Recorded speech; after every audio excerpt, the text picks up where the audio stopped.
Inilah dahsyatnya karomah Syekh Abdul Qadir Al-Jailani merebut ruh yang sudah dicabut malaikat maut. Bicara tentang karomah Syekh Abdul Qadir Al-Jailani, seakan tak pernah ada habisnya. Bahkan tanda-tanda karomah beliau sudah ditunjukkan sejak bayi. Beliau tidak pernah minum air susu ibunya pada saat bulan Ramadan, yang menunjukkan bahwa beliau ikut berpuasa. Tak hanya itu, karomah lain yang dimiliki Syekh Abdul Qadir Jailani adalah beliau bisa menghidupkan mayat yang sudah meninggal sekitar 500 tahun sebelumnya. Syekh Abdul Qadir Al-Jailani juga disebut sebagai rajanya wali Allah atau Sultanul Aulia. Salah satu dari sekian karomah beliau yang terbilang dahsyat adalah saat merebut ruh yang sudah dicabut dan dibawa malaikat maut. Berikut ini kisah Syekh Abdul Qadir Al-Jailani yang merebut ruh dari malaikat maut.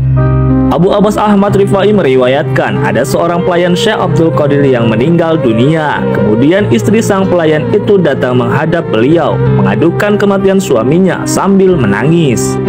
Melihat kejadian itu, timbullah belas kasih dalam hati beliau karena ratapan tangisan itu. Lalu pada sore harinya terbanglah Syekh Abdul Qadir Jailani ke angkasa, mengejar malaikat maut yang sedang berada di langit, membawa keranjang ma'nawi yang penuh berisi ruh-ruh manusia. Karena pada saat itu malaikat maut baru saja menyelesaikan tugasnya mencabut nyawa manusia yang sudah sampai ajalnya pada hari itu.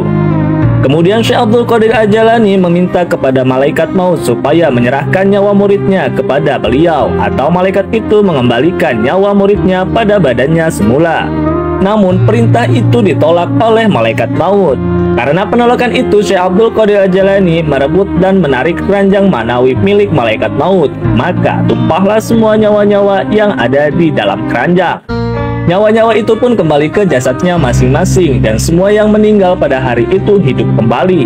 Menghadapi peristiwa itu, malaikat maut dengan segera mengadukan masalahnya kepada Allah Subhanahu wa Ta'ala. Ya Allah, Engkau mengetahui tentang kekasihmu dan walimu Abdul Qadir. Allah Subhanahu wa Ta'ala kemudian bersabda kepada malaikat maut, memang benar Abdul Qadir itu kekasihku, karena tadi nyawa pelayannya tidak kamu berikan. Akibatnya seluruh ruh itu terlepas, dan sekarang kamu menyesal karena kamu tidak memberikannya. Itulah salah satu karomah dahsyat Syekh Abdul Qadir Al-Jailani merebut ruh dari malaikat maut. Semua karomah yang dimiliki oleh Syekh Abdul Qadir Al-Jailani semata-mata karena izin dan milik Allah. Dan jika Allah sudah berkehendak, tidak ada yang tidak mungkin. Wallahu a'lam.